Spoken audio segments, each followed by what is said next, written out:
klasikal itu di melaksanainnya sambil tetap muka gini, terus sekelas gitu, nggak bisa kita melaksanainnya hanya 8 orang misalkan, itu nggak bisa, jadi harus per kelas. Terus bimbingan karir klasikal ini kan diadainnya itu harus secara apa ya, kayak terjadwal gitu. Tapi nggak bisa kalau masuk ke sini, kalau misalkan masuk ke sini masuk aja gitu. Jadi harus ada jadwalnya dari guru BK-nya juga, harus ada perizinannya kepala sekolah, terus ke guru BK, terus PSDM-nya atau yang lain sebagainya. Sebelumnya di sini saya ingin mengenalkan diri dulu. Nama saya Siti Desyen Fatima, berstatus sebagai belum nikah, mahasiswa aktif. Kemudian saya sekolah di Universitas Muhammadiyah Tasikmalaya, program studi bimbingan dan konseling. Kemudian alamatnya di Cilacap Pesantren, RT 4, RW 4, Desa Jayaputra, Kecamatan Saywangi, Kabupaten Tasikmalaya. Ada yang sama? Enggak. Ada yang mana? Enggak. Gimana? Oke, dulu bisa didapat juga sih. Nomor HP-nya bisa dilihat 0812-9286-6404. Dan sekarang saya ada di organisasi himpunan mahasiswa program studi bimbingan dan konseling pada periode sekarang dan BMFI Tuntas di periode sekarang. Lewat pendidikannya bisa dilihat, saya juga alumni sini dari SMP sama SMA. Alhamdulillah sekarang saya bisa berbagi ilmu kepada kalian semua. Nah, di sini lagi ke bimbingan karir klasikal. Siapa sih yang nggak mau sukses? Kan semuanya mau kan? Sebelum memulai pelajaran ke materi, saya pengen ngabsen terlebih dulu ya. Hadiah. Dia izin. Buat siapa nih? Ini Dosen yang sakit. Oh, tahu lah. Kalau Dini sama Dirapa. Oh, Dini. Iya. Fatima Sakit. Henry, Hadiro. Dina, Dini ya. Gita, Hadiro. Gita Zahra, Delayu, Hadiro. Irma, Kapita, Sakit. Erinda, Hadiro. Nafisa, Hadiro. Najwa,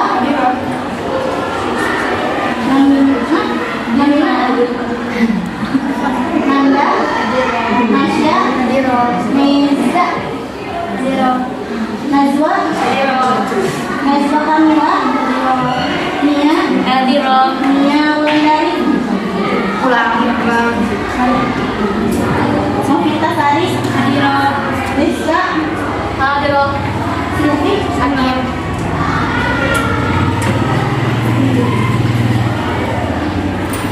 Oke, alangkah baiknya kita memulai pembelajaran kita pada hari ini dengan bacaan basmalah bersama-sama. Bismillahirrahmanirrahim. Oke, kita back lagi ya ke bimbingan karir pasca. Nih, bimbingan karir klasika adalah layanan klasikal atau salah satu pelayanan dasar bimbingan dan konseling yang dirancang untuk menuntut konselor untuk melakukan kontak langsung dengan para peserta didik di kelas secara terjadwal. Tadi kan udah sebutin ya. Konselor memberikan pelayanan bimbingan ini kepada peserta didik. Kalian peserta didik? Ya. Di sini katanya mau kasih materi tentang menjadi remaja produktif. Ada yang bisa berargumen apa sih remaja produktif? Jadi kita itu gimana menjadi remaja produktif yang menghasilkan. Jadi kita itu bermanfaat gitu, ada karya gitu. Jadi di keseharian itu enggak udah aja gitu rebahan gitu. Apalagi kalau yang di rumah mungkin scroll HP gitu.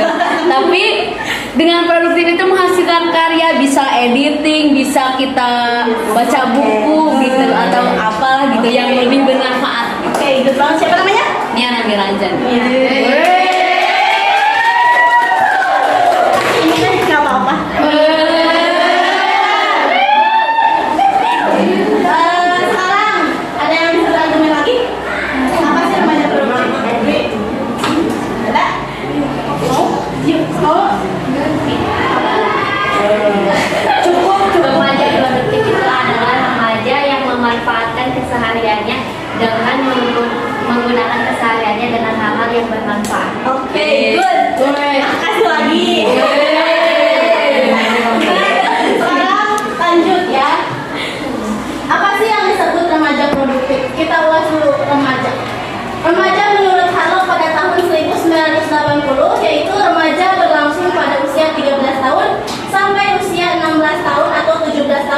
Dan akhir masa remaja mulai dari usia 16 hingga 18 tahun dan biasa disebut usia kematangan secara hukum. Kenapa teh ada kata halok itu ada yang 16, 17 ataupun bahkan sampai 18? Kenapa sih gitu kan?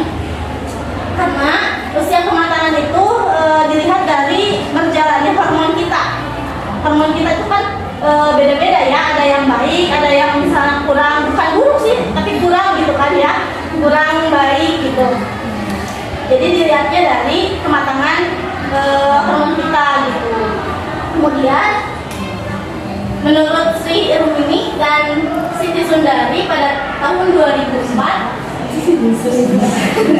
tahun 2004 yaitu masa remaja adalah masa peralihan dari masa kanak-kanak dengan masa dewasa yang mengalami perkembangan semua aspek atau fungsi memasuki masa dewasa.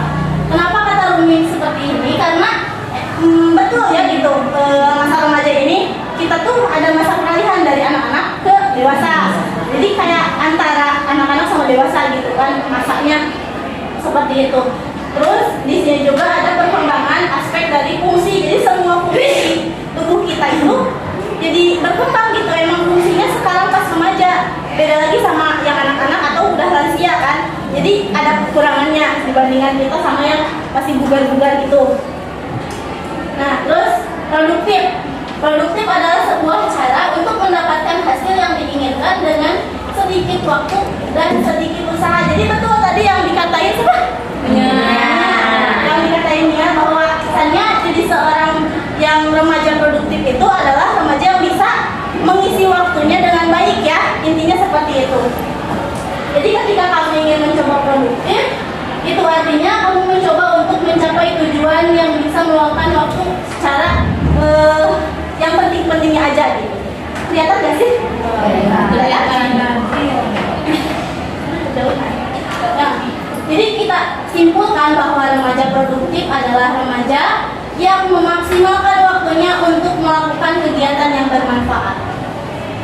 Kemudian seorang remaja itu harus memiliki tujuan yang terarah dan harus memiliki sifat tanggung jawab yang baik. Kalau misalkan kita ingin mempunyai cita-cita kan misalkan ya, tapi kita tidak tanggung jawab terhadap tugas kita, otomatis kita itu bukan produktif karena kita meninggalkan tanggung jawab kita. Kemudian remaja produktif adalah remaja yang diberi kesempatan untuk mempertanggungjawabkan tindakan mereka untuk tumbuh menjadi orang dewasa yang lebih berhati-hati, kemudian percaya diri dan mampu bertanggung jawab. Kenapa kok yang diberi kesempatan sih? Karena nggak setiap orang lo bisa produktif gitu, nggak setiap orang punya rasa semangat terus menerus gitu kan. Jadi yang dinamakan remaja produktif itu adalah remaja yang diberikan kesempatan dan bisa memaksimalkan hasilnya itu seperti apa gitu. Dapat dipahami? Oke, terus kenapa sih harus bawa remaja produktif? Kenapa nggak karir aja langsung? Kan kita tuh butuh pencerahannya karir aja gitu. Ada yang nanya kayak gitu nggak? Oh, harus menjadi produktif. Nih, kita lihat. Oh, dibuatin. Apa yang boleh lihat? Gambar.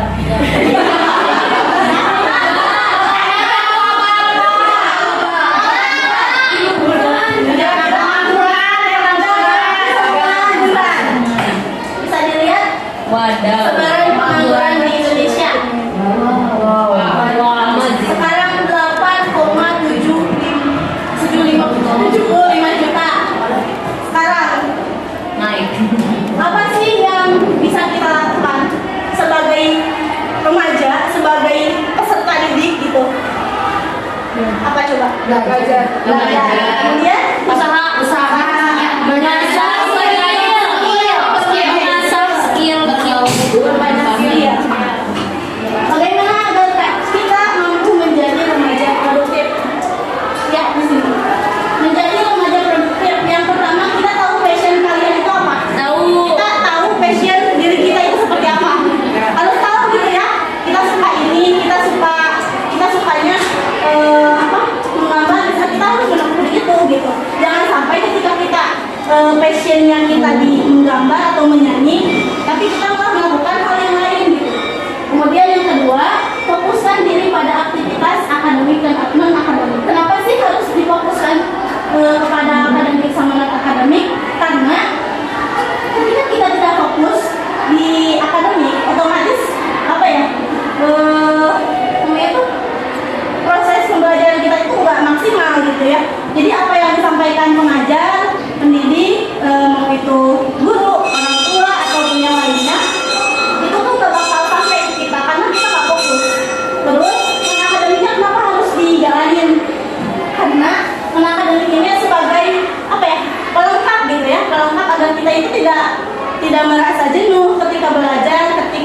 kita berusaha untuk mencapai produktivitasan, kita itu nggak merasa jenuh dengan adanya non akademik. Non akademik contohnya apa? Ekskul. Ekskul. Kemudian Bakat nasi. mesin. Terus semua yang mengasah soft skill kita ya, itu yang maksudnya non akademik. Kemudian di sini kita bisa yang ketiga mengambil inisiatif. Kenapa sih harus mengambil inisiatif? Karena kalau misalkan ya kita menjalani kehidupan, terus kita tuh ada inisiatif untuk mengupgrade diri kita gitu ya. Itu kayak kok ya kita gini-gini sih, kok nggak ada perkembangan sih, kayak gitu nggak sih? Iya. Nah, jadi kita tuh harus mengambil inisiatif bagaimana diri kita nggak jenuh. Terus ketika kita melakukan hal itu juga, kita tuh nggak apa ya, monoton lah, nggak bosan gitu ya. Intinya kayak gitu. Kemudian di sini ada cara menjadi produktif. Yang selanjutnya dari nomor 4, yaitu carilah teman yang tepat. Jangan sampai ya temannya tepat sih, tapi teman bukan teman gitu kan. Enak banget gitu. Pokoknya mah ketika kalian melakukan sesuatu, kalian harus mencari teman yang tepat gitu. Kadang ada teman yang tepat tapi nggak pas sama tempatnya, benar nggak? Iya. Kayak gitu. Terus yang kelima yaitu memiliki me time. Apa sih yang bisa kalian lakukan coba? Me time kalian apa? Jalan-jalan. Dari sini apa? Healing. Tulis. Kulineran. Terus. Healing. Terus. Jajan. Terus. Makan. Terus. Healing. Terus. Terus. Healing. Terus. Healing. Makan. Makan. Terus. Oke. Weh. Oke, masak. Terus. Nyanyi. Paling Nyanyi, oke. Terus. Terus.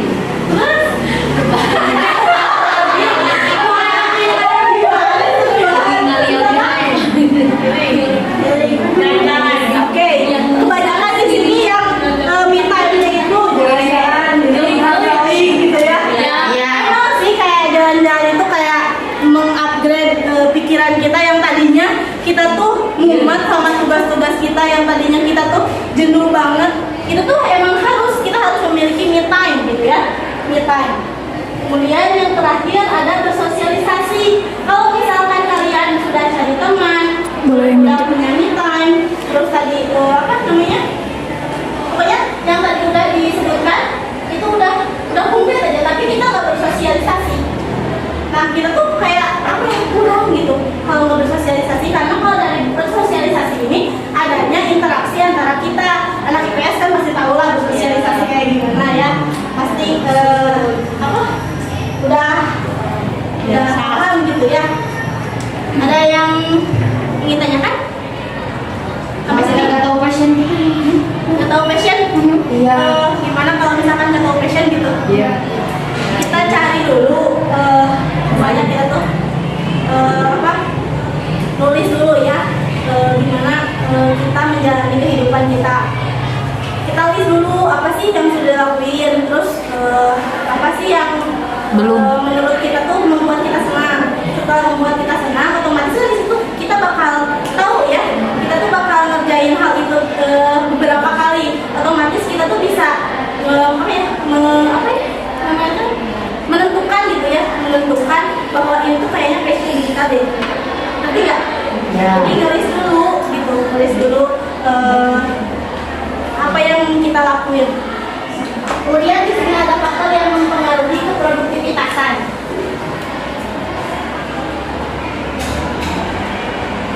Bisa dilihat di sini ada diagram di pusat pendidikan dari Tirta Harja dan Solo pada tahun 2005. Di sini 50% itu menandakan bahwa pengaruhnya ada di sosial.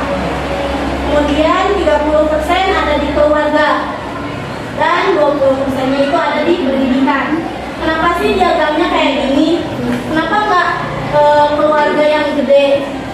Atau kenapa sih ini sama ini nggak kebalik?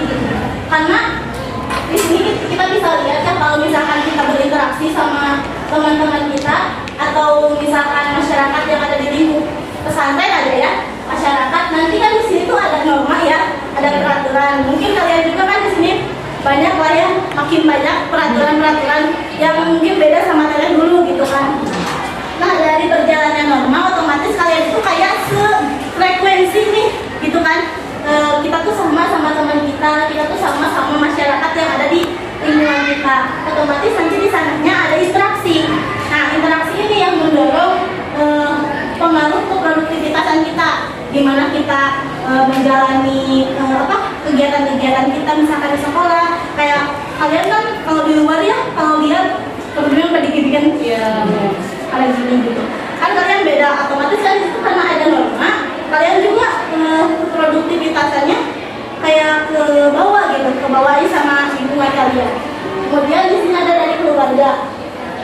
Keluarga ini jadi faktor yang mempengaruhi ke produktivitasan karena keluarga ini sebagai pendidikan pertama ya, pendidikan pertama, kemudian sosial yang pertama sekali untuk kita, dan intinya jadi penuntun secara yang bersifat keturunan ya. Otomatis tidak ada keluarga yang tidak bersifat keturunan, pasti ada. Kecuali mungkin yang menjadi anak angkat atau misalkan di panti asuhan, mungkin itu bisa disebutkan keluarga, tapi kan mereka apa ya, tidak keturunan. Iya tidak keturunan, tapi mereka mempunyai rasa saling gitu ya, saling mengeluargakan. Nah biasanya di keluarga itu ada yang namanya tradisi. Misalnya kan kalau kita dengar cerita yang lain tuh tradisinya kalau misalkan darah biru nikahnya sama darah biru lagi. Kalau misalnya ibunya dokter, ayahnya dokter, anaknya harus dokter gitu ya biasanya ya. Jadi ada keluarga yang mempengaruhi produktivitasan. Ketika kita melihat ibu kita atau ayah kita, oh iya ya ayah kita juga bisa kerja, oh iya ya kita juga berarti harus kayak gitu loh, harus mencontoh loh gitu kan. Nah yang terakhir ada dari pendidikan. Kenapa pendidikan disimpannya di akhir? Karena pendidikan itu kan kita waktunya cuma dikit ya, otomatis waktunya juga terbatas. Beda lagi sama kalian yang emang di pesantren, pokoknya ini tuh semuanya ada di kalian gitu kan, semuanya ada di kalian gitu. Jadi kalian lebih mudah untuk menyatukan keproduktivitasan kalian gitu sebagai remaja saat ini. Nah dalam pendidikan itu kita bisa melihat dari cara guru membangun siswa, bukan membangunkan yang tidur ya. Cara guru membangun kesemangatan kalian, semangat belajar, semangat jadi remaja itu harus kayak gimana, harus berprestasi dan lain sebagainya. Dan berbentuk apa? Berbentuknya tugas. Kadang kita tuh suka ngeluh ya sama guru, ih si ibu menihayu tugas, menihayu ya PR gitu kan ya. Tapi kan itu adalah sebuah didikan, sebuah upaya guru untuk membangun kalian secara untuk menjadi remaja produktif kayak gitu. Nah, bisa dibaca dialognya, kata James apa? Terus apa? Coba usaha apa katanya kata si James ya? Iya. Katanya lagi usaha, tapi usaha apa? Untuk jadi produktif tuh ya, kenapa sih harus apa yang dilakuin gitu? Nih, ada beberapa upaya yang bisa kita lakukan untuk menjadi remaja produktif. Ya, bisa dilihat. Nih, upaya jadi produktif ada beberapa hal yang harus kita lakukan di sini. Yang pertama, tetapkan tujuan yang jelas. Tujuan kita tuh jadi remaja yang produktif. Kita tuh ingin sukses tuh kayak gimana? Tujuannya harus gimana? Mau jadi dokter, mau jadi dosen, mau jadi koki misalkan ya, mau jadi bos bisnis, mas, terus atau mau jadi ibu rumah tangga, jadi ibu rumah tangga nggak apa-apa. Terus tentang sistem manajemen waktu yang baik. Kalau misalkan kalian yang masih ngaret-ngaret pergi ke kelas, terus yang masih ngaret sorogan, yang masih ngaret apa namanya tuh? Ya, madorot lah ya. Itu harus menemukan sistem manajemen waktu yang baik, karena kalau misalkan kalian nggak manage waktu dengan baik, ya kalian masih di situ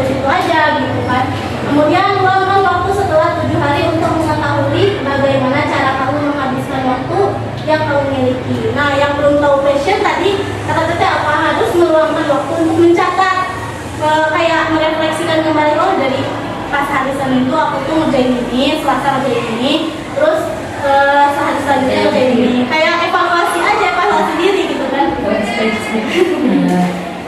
Kayak sedang mulai rumah banyak kamu utama lamun kalau SPC mah.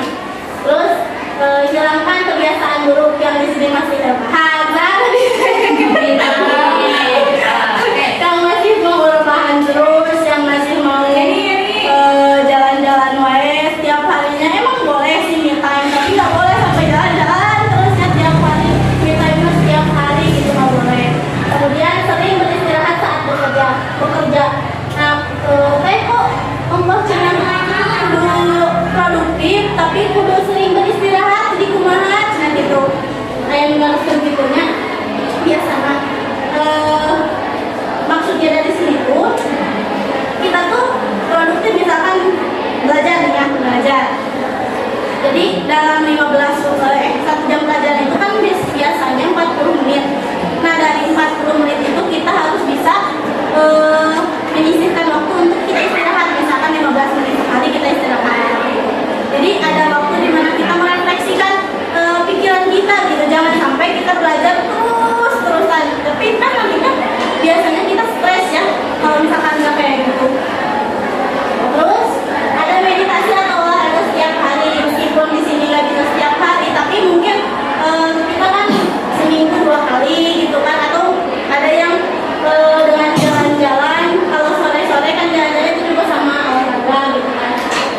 Terus silahkan setiap pemikiran yang negatif, di sini masih ada yang di ghosting. Biasanya kalau yang di ghosting tuh emang itu tuh pikirannya tuh negatif pokoknya. Terus yang nanti yang selalu overthinking gitu ya, itu harus diminimalisir. Terus harus serius. Kemudian membuat daftar tugas di malam hari untuk hari berikutnya, kayak itu nulis PR kita tuh buat besok apa. Terus temukan inspirasi saat kita bersemangat. Tadi nyari inisiatif, ya tuh harus kayak gimana buat kita nggak jenuh. Terus jangan ragu untuk meminta tolong. Kalau misalkan kalian masih bingung dengan karir kalian sama proses kalian harus nanya gitu ya, mau sama teman sendiri, mau sama pembimbing, ataupun sama guru BK-nya. Misalkan kalian bisa nih, Ibu saya ingin di konseling karena saya ingin gini, itu kalian bisa sama guru BK-nya langsung. Jadi buat meningkatkan produktivitasan kalian gitu. Tapi yang namanya bukan konseling lagi, tapi namanya coaching tuh buat meningkatkan produktivitas diri. Jadi yang udah baik lebih baik lagi kayak gitu. Nah, terus kita bisa menentukan prioritas kita sebagai peserta didik. Kita harus belajar, kita harus fokus sama tujuan kita. Kemudian harus disiplin, jangan sampai kita punya cita-cita yang mungkin tinggi ya, bisa dibilang tinggi untuk kita, tapi kita tidak disiplin untuk memanage waktu, kemudian kita masih melakukan kebiasaan yang buruk. Itu kan sangat sangat tidak diperuntukkan untuk remaja yang ingin produktif gitu. Kemudian ada kemauan dan sadar akan pentingnya untuk menjadi produktif. Kalau misalkan semua ini udah dilakuin, terus yang tadi tata caranya udah dilakuin, tapi tidak ada kemauan, tidak ada kesadaran, gak bakal maju kan? Iya. Gak bakal maju. Jadi otomatis di situ harus ada kemauan kita sama kesadaran kita akan pentingnya jadi remaja yang produktif. Kayak jenuh gak sih? Iya. Kalau kita nyanyi dulu nggak apa-apa nggak? Ayo. Semuanya berdiri atau berdiri?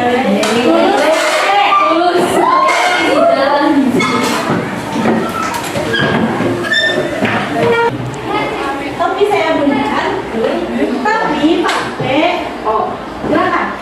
Oke? Stopnya kan? Saya nyanyi dulu ya. 1, 2, 3. Topi saya bunda.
perkenalannya tuh ini, misalkan nama saya Siti ini, hobi saya memasak. Terus saya akan saya ingin apa ini? Saya ingin rekan saya di sini memperkenalkan diri. Pas ini Najwa, nama saya Najwa. Enggak, saya gini tuh ya. Biar dapat paham. Saya punya spidol. Ya, saya punya spidol. Nama saya Siti Dewi Respiani. Hobi saya memasak dan saya akan memberikan ini kepada teman di sini. Saya mempunyai spidol. Enggak, jadi kamu tuh gini. Saya mempunyai spidol yang diberikan oleh Siti ini. Yang hobinya memasak, nama saya gitu.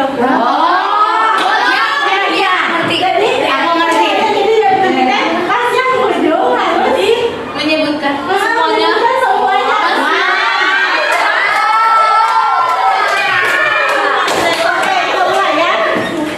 Nama saya Siti Dewi Respiani Fatima.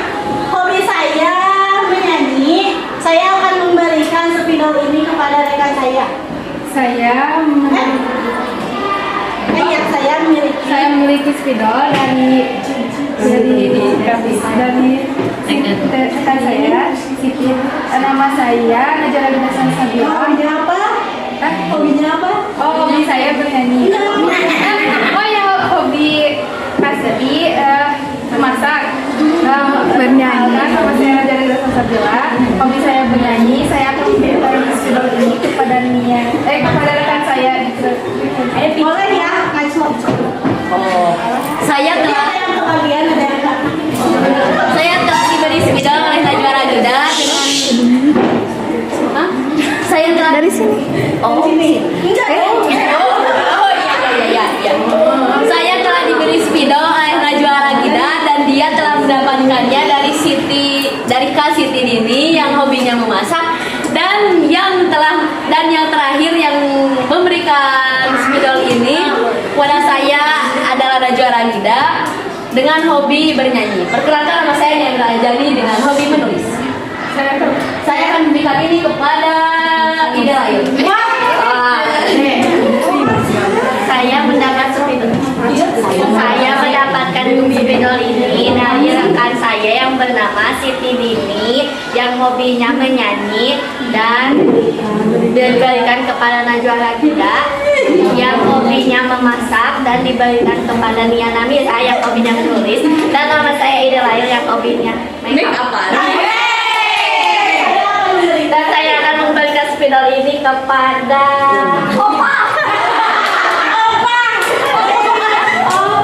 saya mendapatkan spidol ini dari Kak Dini. Hobi Kak Dini menyanyi dan spidol ini diberikan kepada Najwa Ragida. Hobi Najwa Ragida memasak dan spidol ini kemudian diberikan oleh Nia Namira Anjani yang hobinya menulis. Kemudian spidol ini diberikan kepada Ida Lail yang hobinya make up dan nama saya Febreka Pratiwi, hobi saya membaca Al-Quran.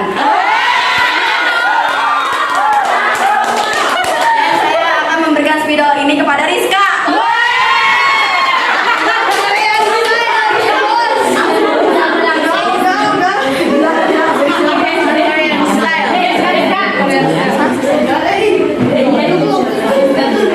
Saya mendapatkan spidol ini dari rekan saya Kak Siti. Hobi Kak Siti Dina.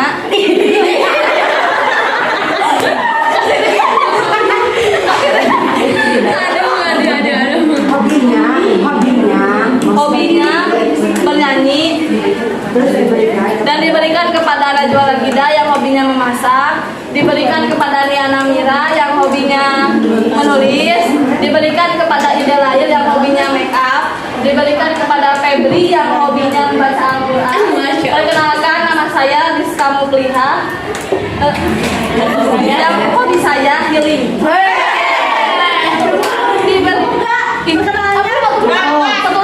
Satu lagi, oke. Sok. Anissa. Saya akan memberikan kepada rekan saya. Itu yang beneran itu Anissa.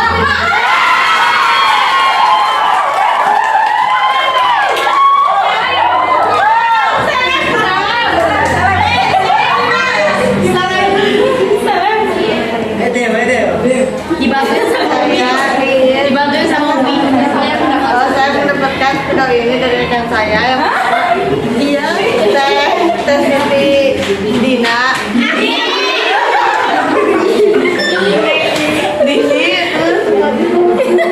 oh yang hobinya bernyanyi terus diberikan kepada Najwa Gida yang hobinya memasak terus diberikan lagi kepada Diana Mira yang hobinya menulis dan diberikan lagi kepada Ide yang hobinya make up dan diberikan lagi kepada Opa Febri yang hobinya membaca Quran dan diberikan lagi kepada Rizka Mukriha yang hobinya healing nama saya selama hobinya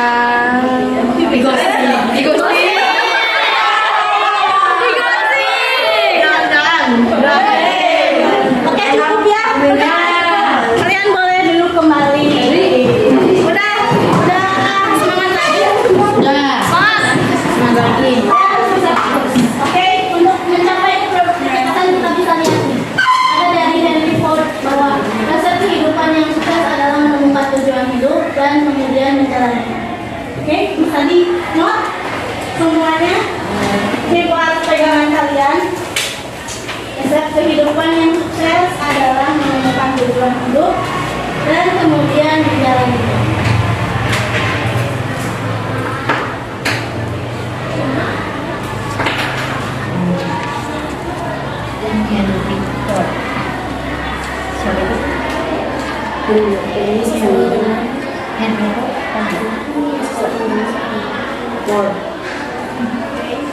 Lanjut di sini ada dialog dari Doni.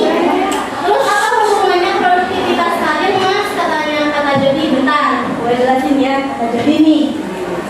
Gimana menurut kamu tentang tadi produktivitasan sama karir? Kalian bisa jelasin satu orang?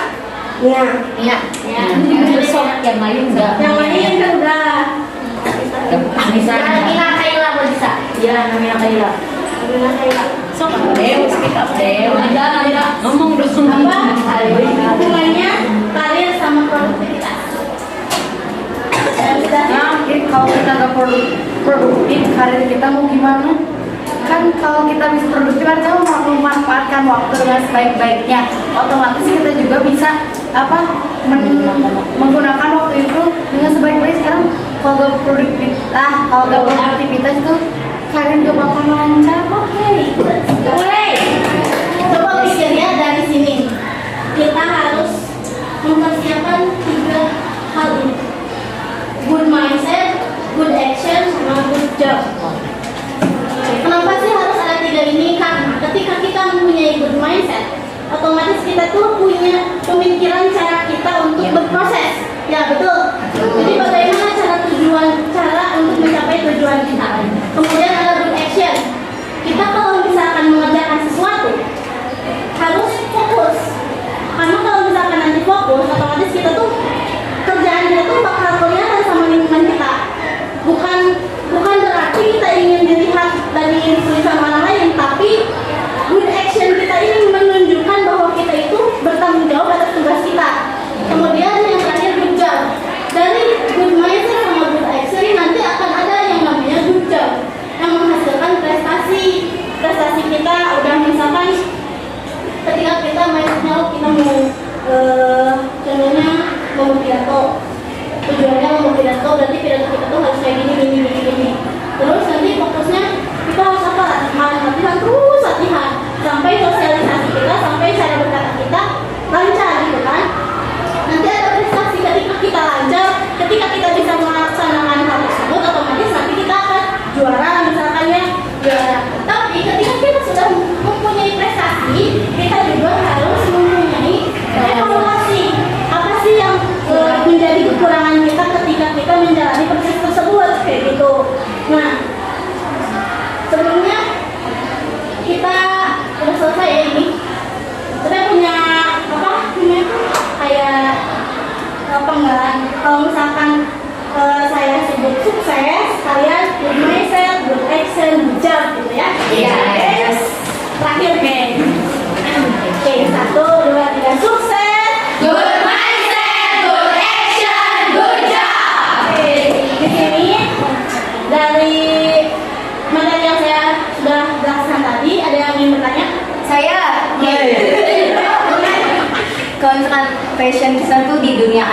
tapi karena di pesantren jadi kurang memadai, jadi kurang ke IT-nya nih, bukan ke fashion. Gimana cara mengatasi? Oke, kalau misalkan kita ada di lingkungan pesantren, kita boleh mengikuti sama guru BK dulu. Kalau guru BK, nanti kalau sama guru BK, nanti kan ada solusi-solusi ya biasanya. Nanti diselaraskan dengan peraturan yang ada di pesantren. Biasanya sih kalian kalau misalkan ke lab ya sama Pak Upon atau Pak apa sih yang ada sekarang, Pak Irfan, yang ada sekarang di lab. Nah itu bisa dikomunikasikan, Pak saya mau belajar begini, bisa. Kalau belajar juga kita bisa sih gitu. Jadi coba kalian selarasin komunikasi kalian sama orang yang dituju gitu, orang yang mempunyai passionnya di situ, yang punya pekerjaannya di situ gitu. Jadi komunikasi yang paling harus dijaga itu untuk menjelaskan passion apa yang mau ditanyakan lagi. Tapi berkomunikasi sama guru BK itu susah di sini tuh, karena BK-nya di Roju, jadi susah kita tuh mau ke counseling kan nggak bisa guru BK-nya juga kan. Coba kalian ini kasih masukan dulu sama Ngasuran. bukan masukan pembimbing kelas wali kelas. Nah nanti kalau misalkan ada mereka masukan kan otomatis nanti kan dirapatin ya. Nah, nanti kan bakal masukannya gitu. Biasanya gitu. Ada yang mau ditanya lagi? Oke, sekarang kalian buka kertas sama pulpen itu disiapin. Kita refleksi dulu. Coba kalian jawab ya di kertas kalian ini. Coba aja nanti dikumpulin. Pertanyaan yang pertama, apa yang kalian dapatkan dari materi yang saat ini disampaikan? Langsung jawaban. Ya, langsung jawaban aja.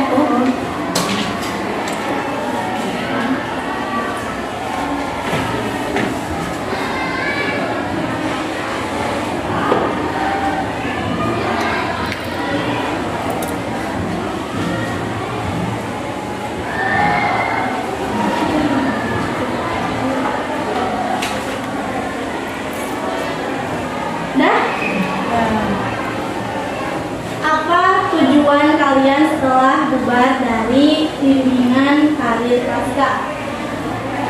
Apa yang menjadi fokus kalian? Masukkan jawaban.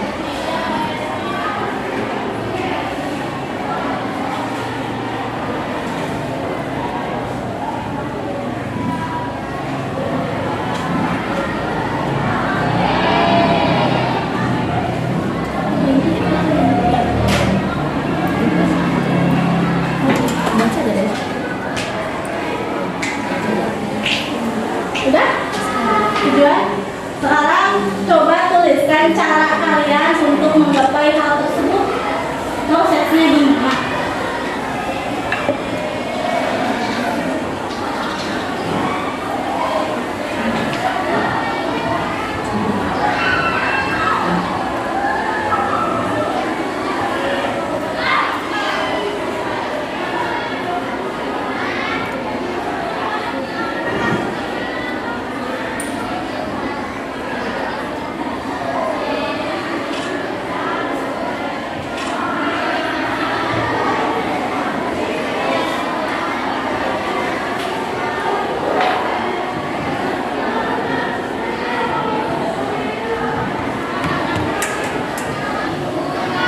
Sekarang, kira-kira mungkin nggak sih kalian mencapai hal tersebut?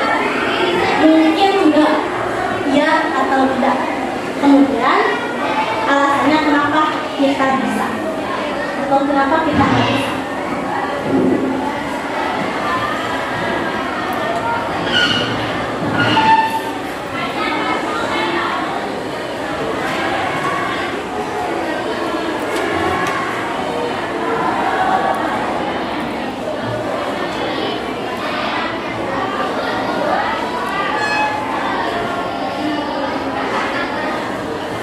Oke, udah. boleh dikumpulin di bangku yang paling dekat.